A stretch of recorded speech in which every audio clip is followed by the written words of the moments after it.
মহারাষ্ট্রের থানে জেলার বদলাপুর রেলওয়ে স্টেশনে ব্যাপক বিক্ষোভ শুরু হয়েছে বলে সংবাদ সূত্রে জানা যাচ্ছে।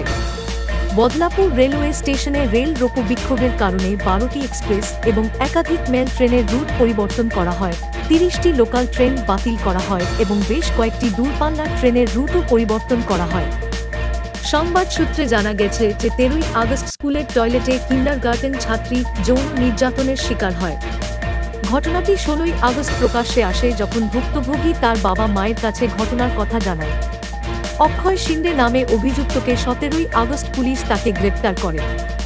এরপর national commission for protection of child rights মামলার তদন্তের জন্য বদলাপুরে একটি দল পাঠানোর পরিকল্পনা ঘোষণা করেছে। ঘটনার খবর পাওয়া মাত্রই রাজ্য জুড়ে ছড়িয়ে পড়ে ব্যাপক বিক্ষোভ শুরু হয়। এই ঘটনার সামনে আসার পর মঙ্গলবার হাজার হাজার বাসিন্দা তাদের ক্ষোভ প্রকাশ করতে বদলাপুর রেল স্টেশনে জড়ো হয়।